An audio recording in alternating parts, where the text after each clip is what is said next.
What if something as simple as mineral balance could shape the way we age, from our energy levels to our cellular health? Welcome to the Aging Well podcast, where we explore the science, stories, and strategies behind living a longer, healthier, and more purposeful life. I am your host, Dr. Jeff Armstrong, an exercise physiologist with a passion for making science simple and life better as we age. Our recent episode with Morley Robbins, author of Cure Your Fatigue, sparked an overwhelming response from listeners. From questions about blood donation and iron metabolism to copper IUDs and mitochondrial function, it's clear this conversation touched on something both deeply important and deeply misunderstood. Morley returns to address your most pressing questions, clarify the science behind iron and copper, and help us better understand how these essential minerals shape the aging process. The Aging Well podcast encourages informed decision-making and always consult your physician and scientific literature when making decisions about your health. Morley, welcome back to the Aging Well podcast. We had a very favorable response to your appearance in episode 306 and a few questions from our viewers and listeners I'd like to follow up with. Okay. So let's begin. One viewer shared that they've donated blood since age 18 and feel, quote, on top of the world, unquote, after doing so. What's happening physiologically when people feel better after donating blood? It's great question. So the process of donating blood is like a tonic. It invigorates the body to basically reinvent itself because you lose a pint of blood, well, you've got to replace that pint. And that what it does is the mechanism behind that is a hormone called erythropoietin, EPO. People probably have heard of that. But it's what's behind all the doping scandals in athletics.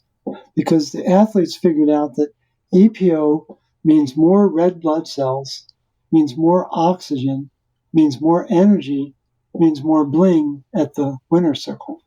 And what the mechanism of donating blood does is it's releasing about 250 milligrams of iron, which is, in the context of the body, we have tens of thousands of milligrams. But that 250 is a significant amount. And the body relies on EPO for two signals. One signal is to start the process of making new red blood cells. But the second signal, which may be even more important, is to signal the tissue to release the iron that it's holding on to so we can make new red blood cells. And so, just pure kismet, I found an article this morning that I thought would weave into our conversation. I wasn't sure it'd be the very first question, but this is a very important study. It's from 2012. I know it's ancient history. But what it's looking at is the mechanism of iron accumulation as we age. And that's why we get old. It's the accumulation of iron in our tissue that I think should be the cornerstone of all aging research and longevity research. And what these authors did was document that they recognized the importance of recycling iron, which is what blood donation is all about. It's going to support that process.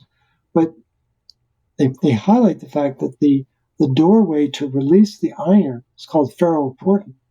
It's copper dependent. That if that mechanism isn't working, the iron will accumulate in the body, and the organism will age as a result of that. And so I think what the blood donation does is it keeps this perpetual fountain of youth, if you will, because the body is constantly trying to reinvent itself going forward. So after our last conversation, I did donate blood. I'm getting back, and I'm going to get in that habit of doing it every possible time that I can. That's great. And I noticed that with the Red Cross that they have a new way of donating where I think they call it like Red Power or something like that. Power Red. Power Red, yeah. So you can only donate the red blood cells and then they feed the plasma back in. Do you have any thoughts on one way versus the other, the traditional just donate the pint of blood versus the Power Red? Well, the Power Red is, as I've understood it, it's an optional approach. There's gravity fed, which is just your arm has the needle in it and the blood is going into the bag. There's a power red, and then of course they'll chase you for plasma or for platelets. What I advise the folks within the RCP community is just do gravity-fed donations. Anytime you put your blood into a machine, they put citrate into the blood before it comes back into the body. Citrate is not your friend. It's an endogenous inhibitor of ceruloplasmin. So I don't think there's ill intent on their part, but I would never put my blood into a machine and then accept that blood back, because they've done something to it. So it's power red. People like to chase it because they think they're doubling up their release of iron. I understand the logic, but the use of the machine is a no-go. So I wouldn't advise that at all. I'm glad I asked that question because I wouldn't have thought that. So thank you. Yeah, absolutely. And so from another viewer, we got the comment, my last blood test done about a month ago shows my iron 4 points on the high side. Looks like it's time to donate blood. I've been eating organic for about 3 years, which includes raw pumpkin seeds daily. It's a shame we can't eat anything and everything God created for food because mankind's greed, our world is so full of poisons. Just about everything makes us unbalanced and sick. We should be seriously praying over our food before we consume it. And several exclamation marks there. So how does regular blood donation help manage iron levels? We touched on that a little bit as we age. And are there any risks for older adults to keep in mind? Yeah, great question. So what really got me into this work, Jeff, is that this would have been December of 2015. My wife, Dr. Liz, challenged me with a question. She said, you've been advising people to get this blood test and stay on top of their iron. Have you tested yours? From kind of an embarrassing moment of truth. No, I hadn't. So I went and did what we call the full Monty iron panel, only to discover that my ferritin was 237 and my hemoglobin was 18.3. Now those are high numbers by any standard. And I set about in 2016 to donate blood every other month, very religiously. And by the end of 2016, a year after 6 blood donations, my hemoglobin was about 14.5. So it brought, and the ferritin was down in the 20s. So this steady process of donating brought homeostasis back into my blood recycling system. And I think that's its gift going forward, is that this steady, I think once a quarter is a very healthy timing to engage in. It just keeps the iron mechanisms in proper regulation. Now, what you've got to be doing is you've got to be following the protocol of the RCP so that you're getting all the nutrient cofactors, you're getting the minerals, especially the copper, in order to support the iron regulation. And again, just to reinforce what we would have talked about in our first conversation, copper is the general, iron is the foot soldier.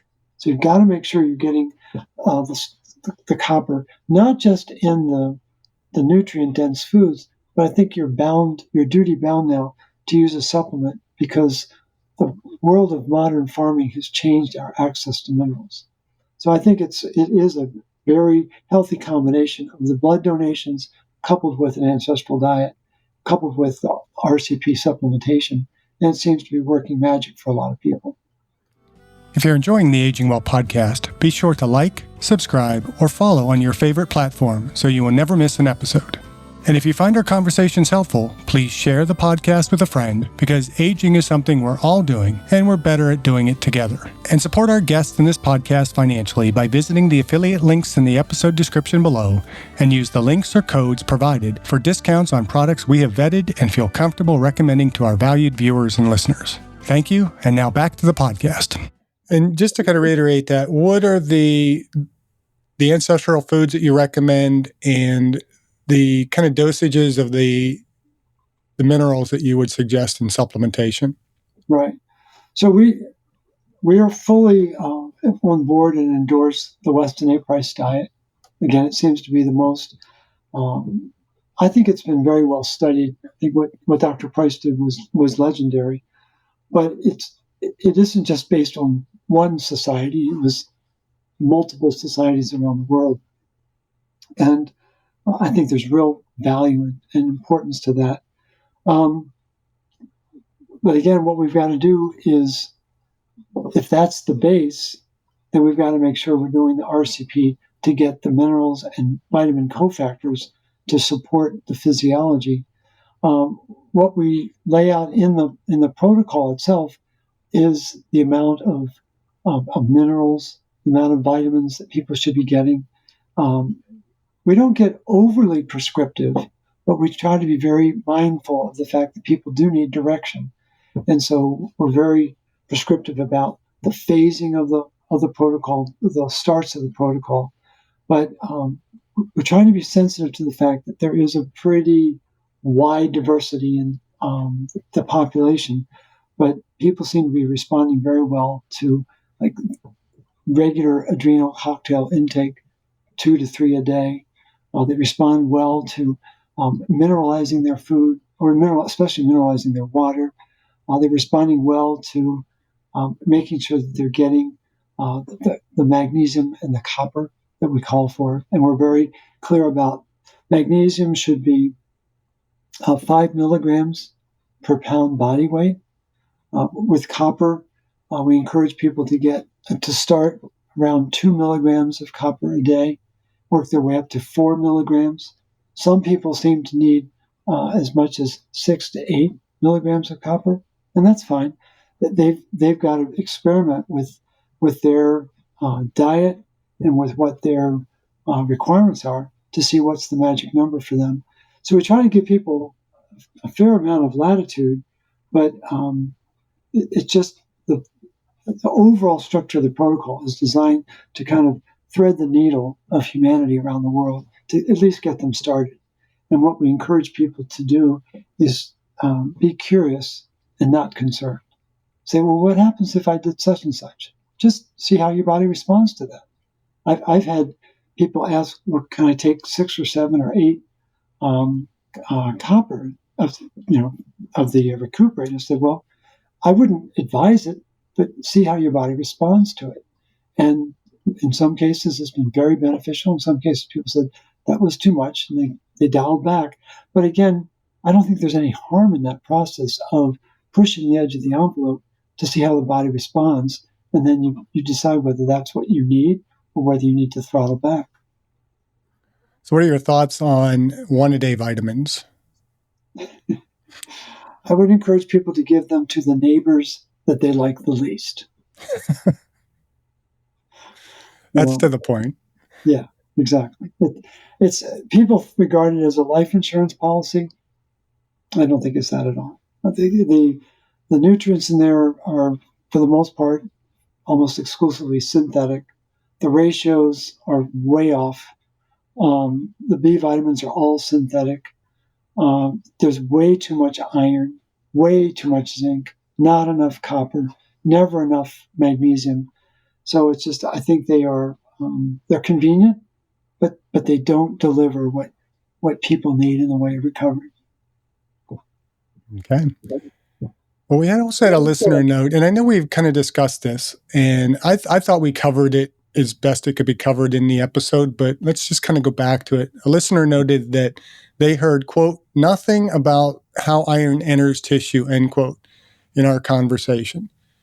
Could you walk us through how iron moves into the bloodstream or from the bloodstream into the tissue and why that matters for metabolic and mitochondrial health? Yeah. Great question. There's a wonderful diagram in this article, which I'll reference in just a second. The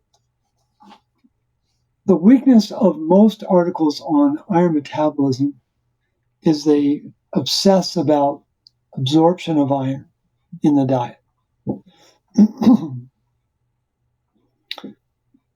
The recognized amount of iron that we need daily is 25 milligrams of iron. That's been well documented since the 40s all the way to the present day. So that's a long time period, 80 years of documentation. But what's become fuzzed out, Jeff, is how much of that iron is recycled and how much of it is daily dietary input. Historically, and I think physiologically, we need 24 of those 25 milligrams comes from the recycling system that's run by the macrophages of the spleen, which are very dependent upon copper. And so the red blood cells, about 1% are broken down every day. Iron is captured, and iron is then attached to a transport protein called transferrin that goes to the bone marrow to be made into new red blood cells. And it's a very sophisticated process that's done at the rate of 2.5 million red blood cells being broken down every second and 2.5 million being made every second. I think that's impressive. I don't know how our body keeps track of that, but it does. But the focus of research is on the 1 milligram of iron we need in our diet. And they pretty much have pushed the recycling system aside and got people to believe that they need anywhere from 18 to 25 milligrams of iron every day. And you've got to be able to absorb it. And the way it works is the intestinal tract is lined by cells called enterocytes. Enterocytes. Cytes is Latin for cell. And so these are the cells that let the nutrients in. And the process of absorbing iron is a 2-step process. Step 1 is converting the iron that's in the diet into a form that can be allowed into the enterocyte. Very, very important process. And it depends on whether we're eating heme iron or non-heme iron, what happens at that principle or that first doorway. But once the iron is inside the enterocyte, there needs to be a decision made. Do we need to store this into ferritin, or do we need it? Do we need to put it into the bloodstream? And that's the second step. Once the decision is made by that cell that, lo and behold, we do need to get this into the bloodstream, there's a little iron doorway called ferroportin, iron doorway, ferroportin, and that mechanism is run by a copper doorman who opens up the door to allow the iron. It changes its valence from a +2 to a +3. And when it's in a +3 state, it can then be attached to transferrin to then be transported to the bone marrow where the red blood cells are being produced at a prodigious rate. That's the second step that a lot of people don't know about. And so you'll often read that people are, quote, anemic because they're not absorbing enough iron. Well, the reason why they're not absorbing their iron is they don't have enough copper in their diet nor in their body to run that doorway to allow the iron to get into the recycling program to get to the bone marrow. Does that make sense? That makes perfect sense. And historically, as an exercise physiologist, we have taught with distance runners, particularly female distance runners, that because of the mechanical hemolysis, they have higher iron needs than non-athletes. What's your response to that? I think it's a two-part process.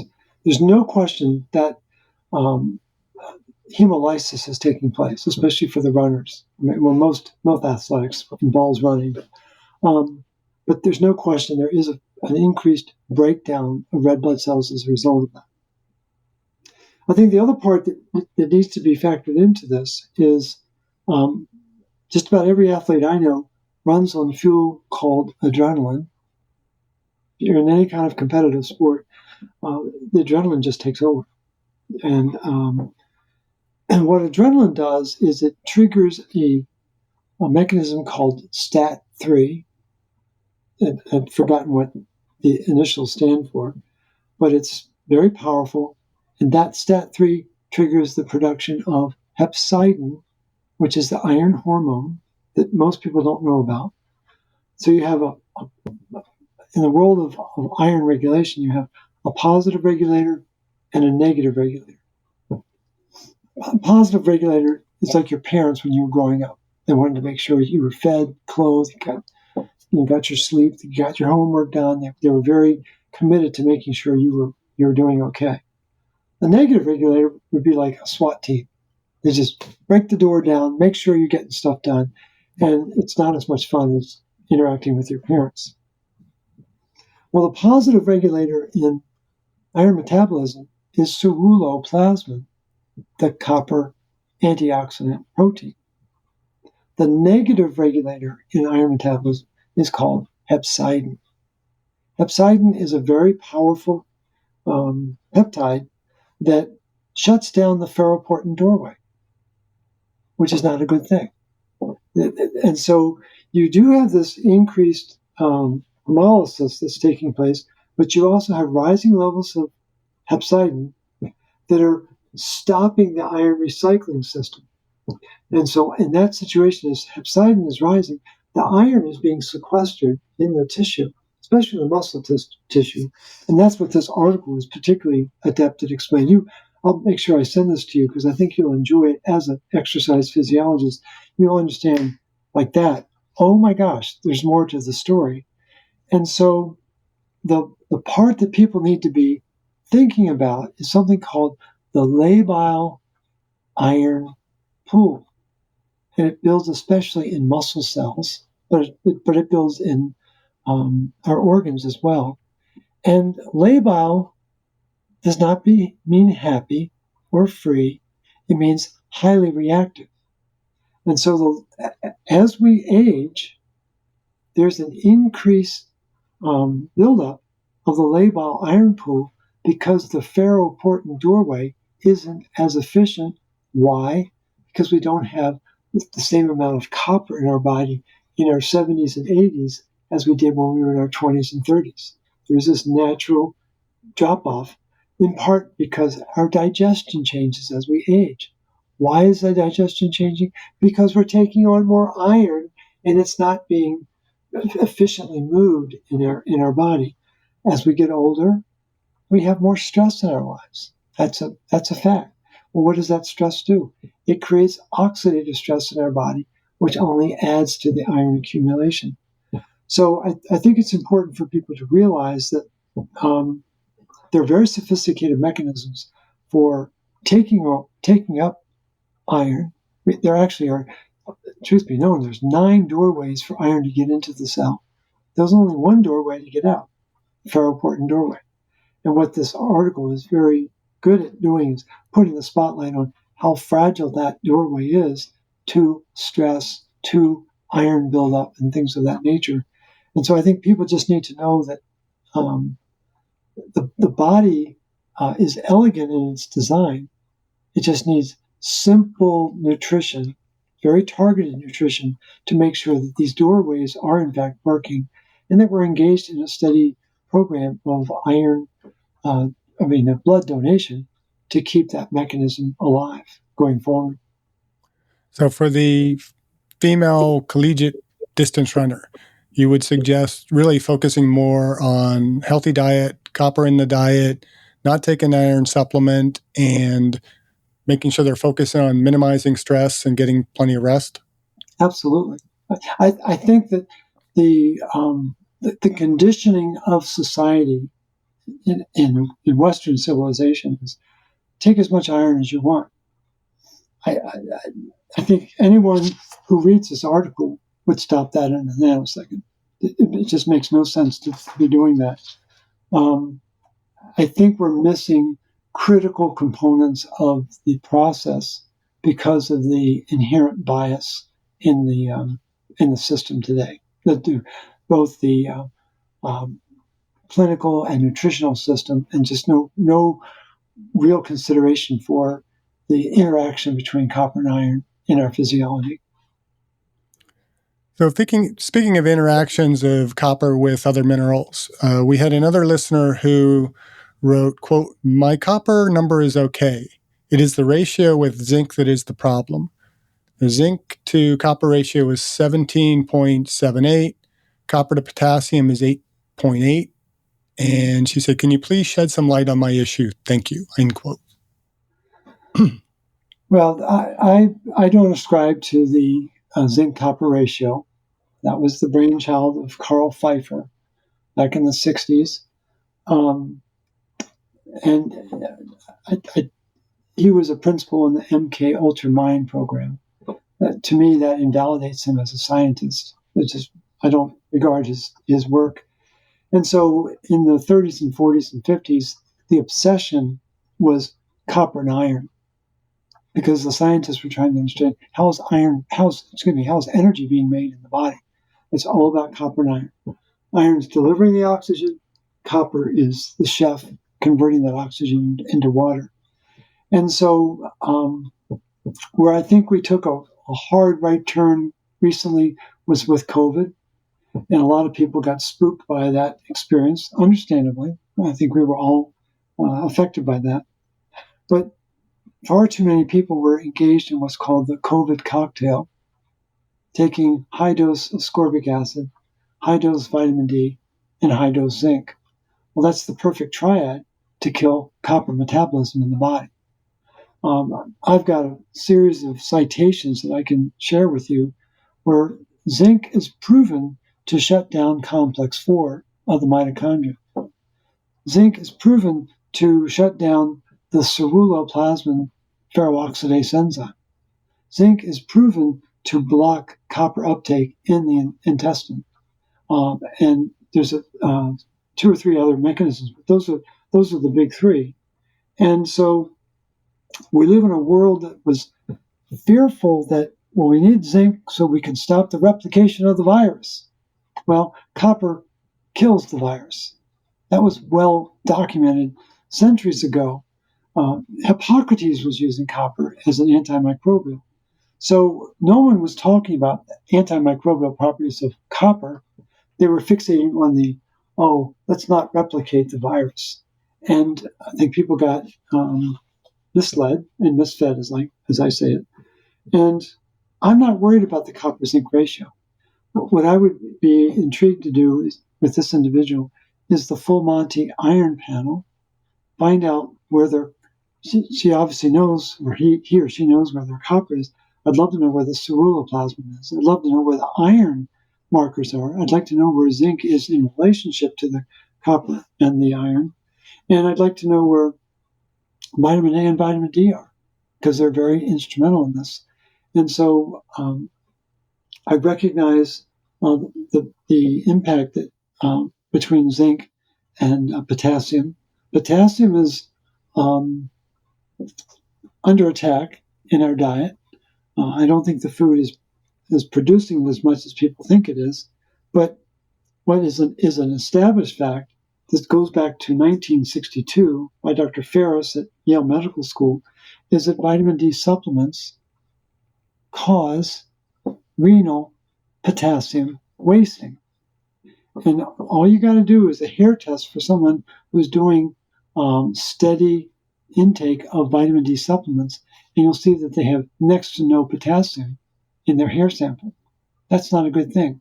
And the reason why it's not a good thing is that a low potassium cell is going to invite more iron in. Well, there's nothing good that's going to come from that. The labile iron pool is not even going to grow. The level of oxidative stress is only going to get greater.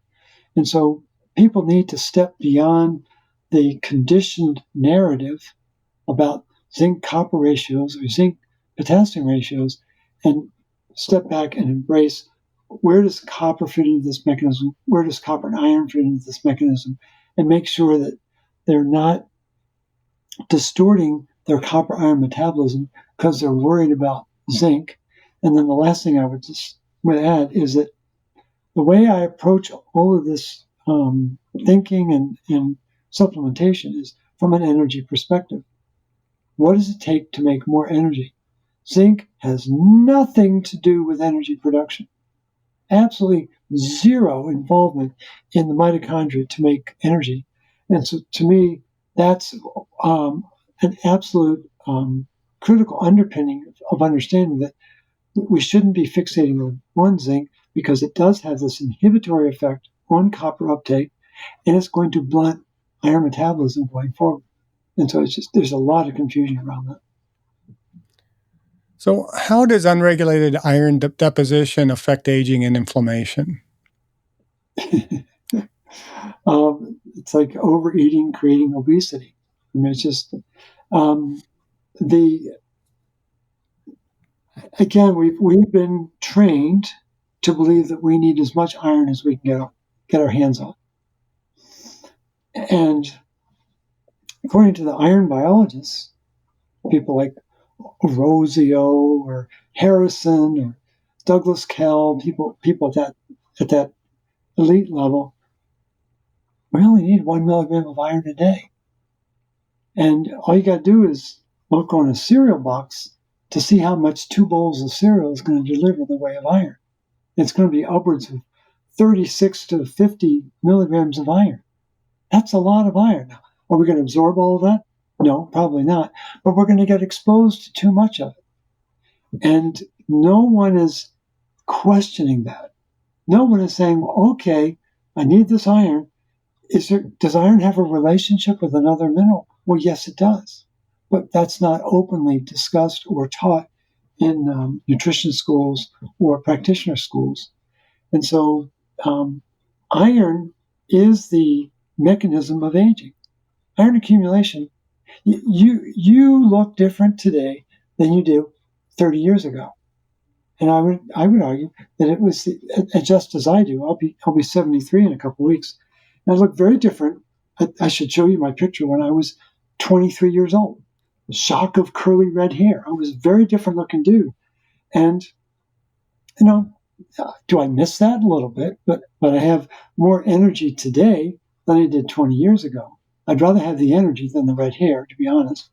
And so people need to know that this process of stress that we're all engaged in, as long as we're above ground, we're going to have stress.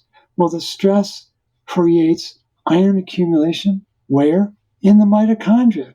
They talk about it in this article. It's talk about Kismet. What a beautiful find prior to our conversation. And yet this is not openly discussed on the internet, that this iron accumulation is really at the basis of everyone's problem. And it's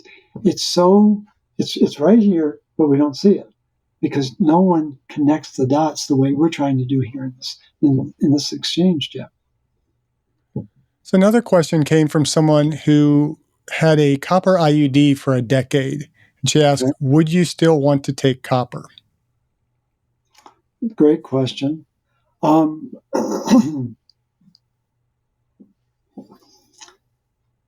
never been asked that question. That's a great question. I know, it was a great question. I was like, wow, I never even thought about that. No, I never even considered it. I think we need more context. Where people, I'm trying to think of the people that I've worked with who've used the IUD. Most of them are perfectly fine with using the IUD. There's a small percentage who are really thrown off by it.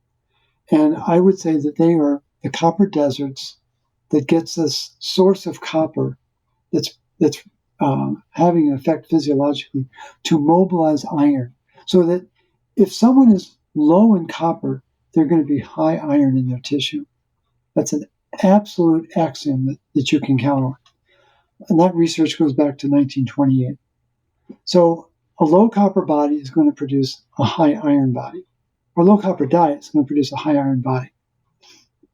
You insert a copper IUD into that mechanism, you're going to introduce copper, and there's going to be a release of iron. And there's probably not going to be enough copper in that scenario to regulate the iron. It's going to get mobilized, but then there can be some very unfortunate side effects.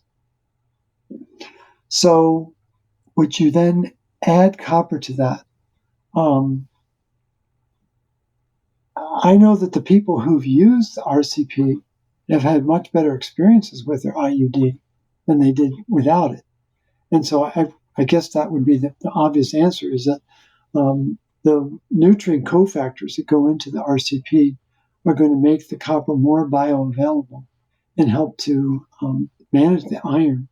But I'm not aware of any study that's ever looked at that in any formal way.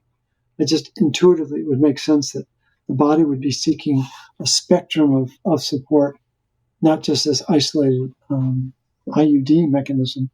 And then there seems to be a natural response to that brings the body back into balance.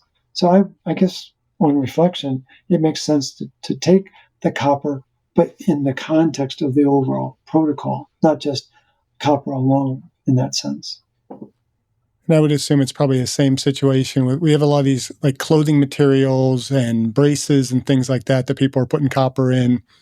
Yeah. Primarily for the antimicrobial, I assume. It's not like it's absorbing into your system, but and that's just it. People are very adept at wearing these things. At the Weston A. Price meeting, a lot of people with copper bracelets said, "I've got copper." I said, "You need it inside your body. It's great that it's outside. That's wonderful, but we ultimately need it in our diet and in our supplement routine." So what should someone in that situation consider before supplementing copper? I think you kind of answered that. Is that really just, where are they at in terms of the balance of the other minerals? I think it's a pretty safe bet that most people in North America are low in copper, simply because the food system hasn't supported it. Copper deficiency has been the number one nutrient deficiency on the farm for 80 years. That's a long time. It's not in the soil. It's not getting into the produce. It's not getting into the animals. So therefore, it's not getting into our body. I've got people that want to just dive in, just start the protocol, see how they feel, which is fine. I've got many people that want to do the blood testing and or the hair testing to see what's my baseline so they can monitor that going forward. I don't have strong opinions one way or the other, but I think if people want to be more, if you will, scientific about it, probably do the blood testing to have a baseline of information and then see how the body's adapting as the protocol begins to work its magic in the physiology of the body. So you've emphasized mitochondria as the power plants of our cells. How does iron overload or copper deficiency disrupt mitochondrial function as we age? I know you talked about this in the previous episode, but I think it's warrants some clarification again. Yeah, the classical literature would tell you that copper is only involved in complex 4, which is called cytochrome C oxidase. That is where oxygen becomes 2 molecules of water. And that's where the energy molecules ADP get released to go over to complex 5 to become ATP. There's compelling research that copper is involved in complex 1, 3, 4, and 5. And iron is involved throughout the mitochondria, both in terms of its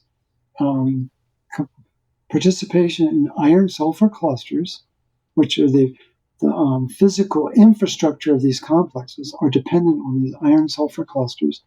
But also, the mitochondria isn't just a power plant, it's also a smithy. It's like, we are working with iron, and the mitochondria is where it's at, and the mitochondria needs to recycle the iron and turn it back into heme and back into iron-sulfur clusters.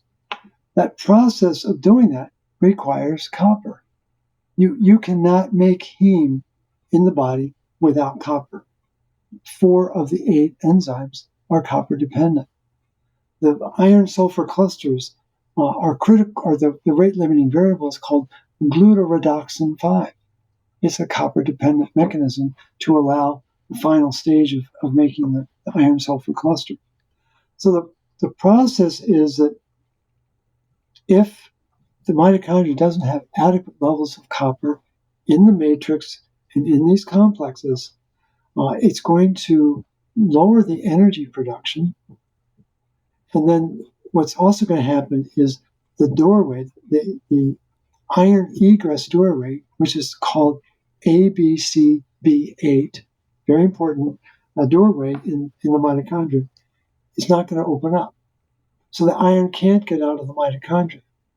And what that mechanism does is allow iron to get into the cell so they can then leave to get back into the iron recycling system. And so ABCB8 is not working, ferroportin is not working, so you start to accumulate the iron. What's happening under stress is there's a rise in oxidative stress. Ideally, oxygen needs to be turned into water to release the energy. That's the obligate chemical reaction that's supposed to take place. Under stress, we produce two key hormones, adrenaline and cortisol. Well, we talked about adrenaline in terms of its ability to increase the production of hepcidin. That's not going to bode well for the mitochondria because it's going to keep the iron captured in the system. But the cortisol is going to increase the production of metallothionein, which is an iron-binding protein, metallothionein, that when triggered, it's going to bind up copper 1,000 times stronger than it binds up zinc. Well, that's a pretty important statistic to know, that it has this preferential affinity for copper under stress.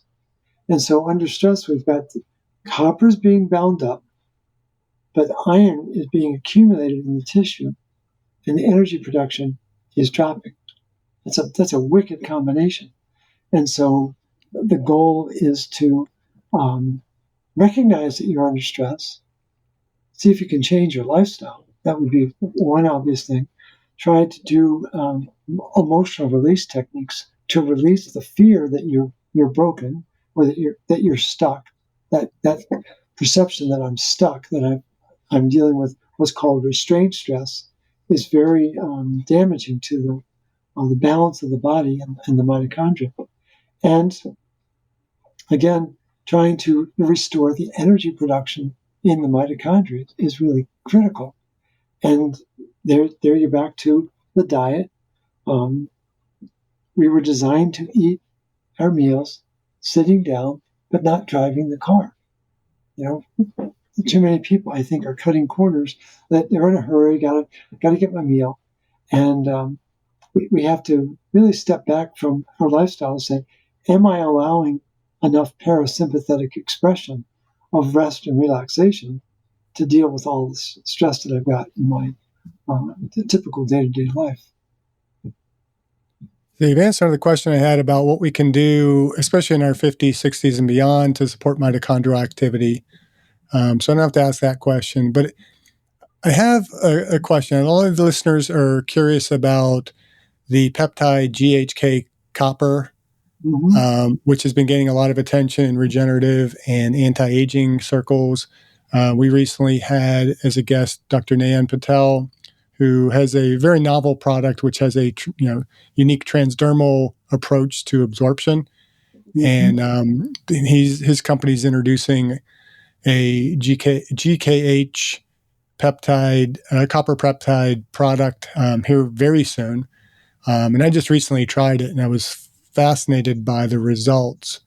But what are your thoughts on that particular peptide, the benefits, and how it kind of plays into copper function, particularly in the skin? Well, it was discovered by Lauren Pickert back in 1970, a genius, and he went on to create a way to make that peptide that's naturally occurring in our body. Yeah. But it begs the question of why do we need an exogenous source if we're supposed to be able to make it? What's the inherent breakdown in our body? That mechanism is also being used in a lot of patches that are becoming very popular. And the way I describe it is, we were not born with a patch deficiency. We were born with a copper deficiency. I think there's value in, a lot of people argue for using the patch while I'm in transition to get back to the basics. And I recognize that. But I think the other thing that people need to understand is that they do work. There's no question that they work. I think it's amazing technology, but it only works as long as you use it. The minute you stop using it, you're going to go back to where you were. That's the concern I have, is that it's not restoring copper physiology, it's replacing copper physiology. And if you want a real graphic example of that, just watch the movie Marathon Man with Lord Laurence Olivier and Dustin Hoffman. And you can see what that's all about in terms of the power of chemistry to make you feel better or make you feel worse. And so I think we are being seduced into this world of very sophisticated copper chemistry that's supposed to be taking place inside our body. But because we're so full of iron, it's not working. And so now we're resorting to transdermal stimulation. And again, I can't refute its impact. It does have influence. I'm all about getting us back to original factory settings. And what's very popular today are stem cells and patches. They're great, they're amazing, but they both require copper. The body knows how important this mineral is, and I would just rather get back to the original process of getting it through our diet and through our supplement routine and allow the inherent chemistry of the body to take over, as opposed to this alternative approach, which is it does work. I can't say enough about it. It's just I don't think it's the solution long term. That's the key. Yeah, and I truly believe that Dr. Patel would agree with you on there, that his approach is to get the system in order first, through nutrition, through proper, activity, rest, recovery, all those types of things. And when there's that excessive amount of stress on the system, things like this transdermal peptide or his transdermal glutathione can kind of help to bring the body into a little bit better balance. And I was fascinated. I mean, I used it for, I think the supply lasted me about 4 weeks, and I started to see very distinct changes in the skin on my skin. I was using it on my bald head a lot. Yeah. And I actually have a little dark spot right over here that actually scabbed up and kind of fell off. And I was like, oh, maybe that wasn't just like an age spot. That might have been something a little bit more serious. Wow. And it's almost completely gone. I mean, I wish I had about 2 more weeks of the supply. Yeah. But it also tells me that, there's a greater need for the copper. And like you said, we know that the peptide is actually present in albumin. It can be in our diet and everything else. So absolutely. It's not something we want to be taking to replace copper supplementation, but it can help to enhance the benefits that we can get from it. I think the part that people are not aware of, and I've been at this for 16 years now, and I'm only now really beginning to see the significance of it. I think we are saturated with iron in our tissue, and we don't realize the decades and decades of exposure that we've had through our diet, through our supplement routine, what have you, and it does take a toll. And so I think that's what we're only now waking up to, the significance of that mismatch between copper and iron. So for someone who wants to act on all this information, and you've mentioned some different tests, but let's just kind of reiterate some of those. What simple tests or markers would you recommend to assess iron and copper status? So the two that we use regularly within the RCP are the hair tissue mineral analysis. We work with TEI Labs out of Dallas, Texas. And it's just a wonderful template for assessing overall mineral status.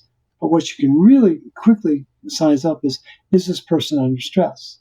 And as soon as you've got mineral bars going all sorts of gyrations, you know they are under stress. What's entertaining for me is I've done over 8,000 hair tests. I've only had one client that presented as imbalance. And the fascinating thing was she was 95 years old at the time. And she wore 2-inch spike heels, not nun heels.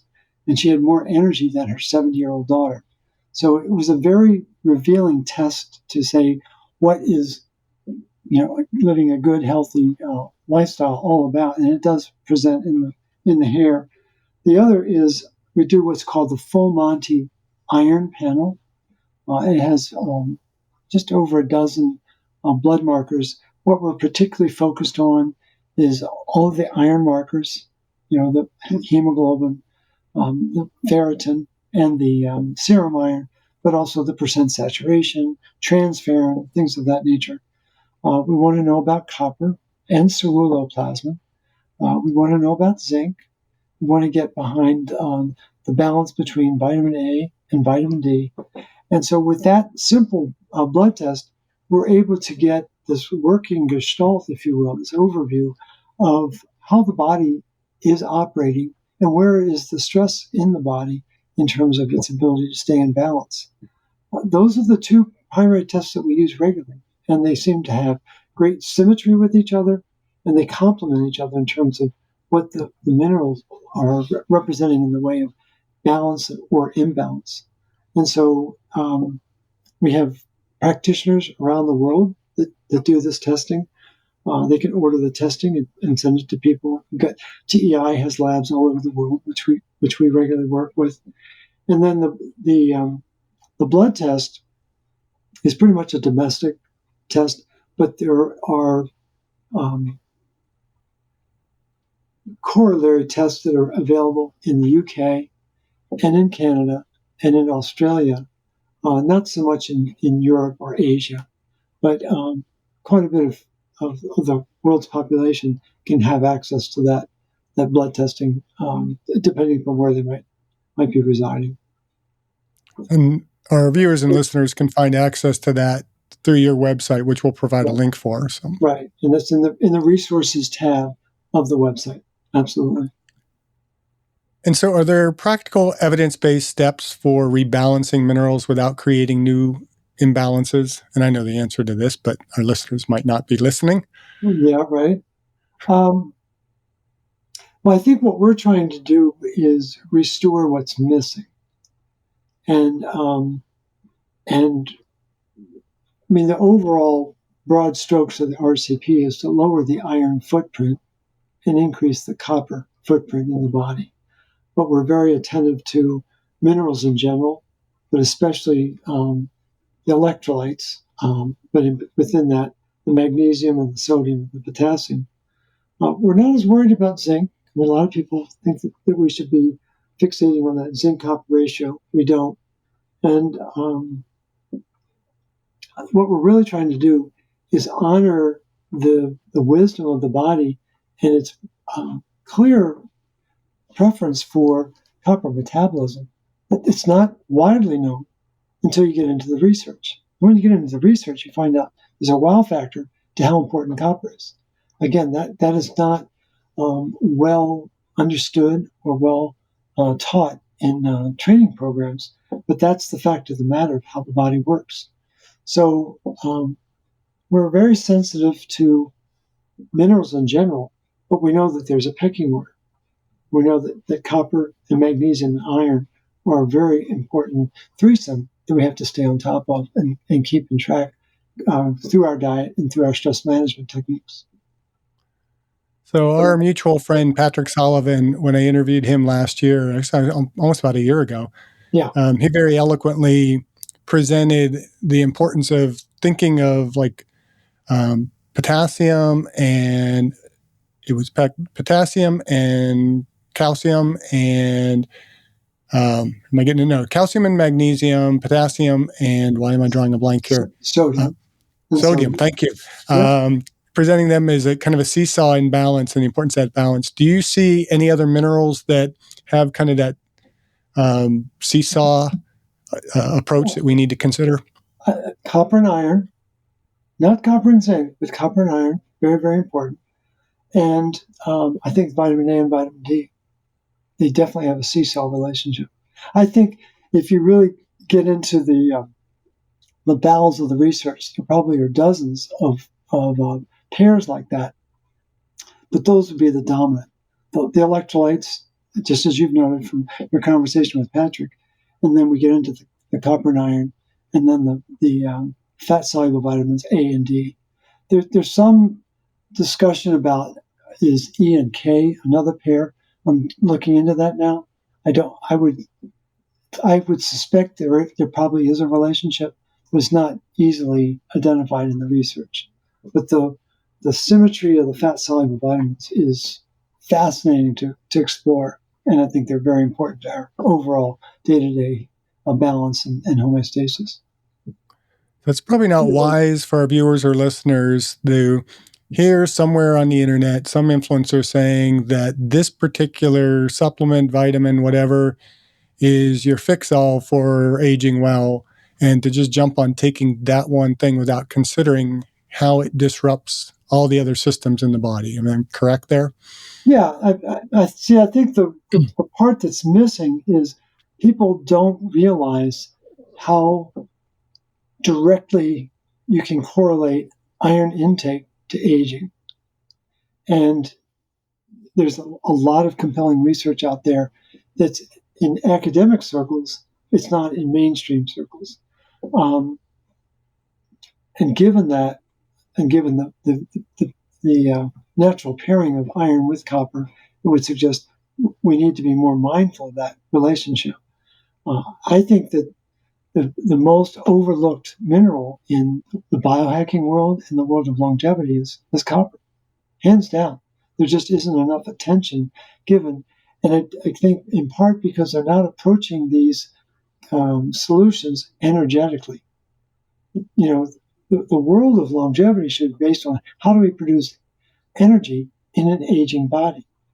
The world of biohacking should be how do we supercharge energy production in a compromised body. That to me is where the emphasis needs to be, not the next shiny object that's got some esoteric relationship to the mitochondria. It's like, I think we're missing the broad strokes of what really runs the mitochondria and what chokes it. What chokes it is the excess iron. So how might this better understanding of mineral metabolism transform how we approach aging well? Again, I think it's all about balance. It's all about recognizing the energy paradigm, knowing that certain minerals are critically important to the energy production. Zinc is not one of them. It does not have that cachet. Calcium is not involved in energy production. Magnesium is, copper is, potassium is. They're very, very important. And it's just knowing that the body, our bodies are designed to make energy to respond to stress. That's really what the body is designed to do. And if there's anything that gets in the way of that energy production process, well, then that's only going to increase our stress. And I think that's the hidden mechanism that behind iron fortification, iron supplementation, and iron infusions is people are not aware that external source of iron is having a significant impact on the internal gyrations and physiology of their body. I think that's the most important thing for people to recognize is that, yeah, we do need iron, but in microdoses, not at the level that mainstream or conventional society would have us believe. Well, we've covered a lot again in this visit. Is there anything you feel like we've missed? No, I really appreciate the chance to clarify these points. I think the most important thing for people to do is realize that as a natural process of being on the planet, we're engaged in aging. And if iron is involved in accelerating that aging, then we need to do things to mitigate that iron uptake and that iron retention. And the body has these natural, elegant mechanisms to recycle that iron. And they require copper and retinol, especially to make the copper bioavailable. Yeah. And I just would encourage people to think about aging from an energy standpoint, not from I'm losing my skill sets or whatever, I'm losing my hair, whatever. But do you have vitality? Do you have presence of mind? Are you getting the rest that you really think you should get? And if you're not, then there is an imbalance in your body with these key minerals, and that is corrected and easily corrected through the root cause protocol. And you've just underscored what we describe as aging well. So I thank you.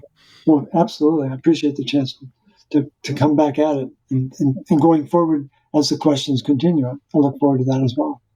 Yeah, I'm sure we'll get more questions and we'll just have to have you back. So thank you, Morley, and just enjoy the rest of your day and just keep aging well. Thank you so much, Jeff. Appreciate it. You take care. Thank you for listening. I hope you enjoyed this episode of the Aging Well podcast. Please like, subscribe, or follow, and share this episode with a friend. And be sure to visit the affiliate links in the description below. Thank you for listening, and until next time, keep aging well.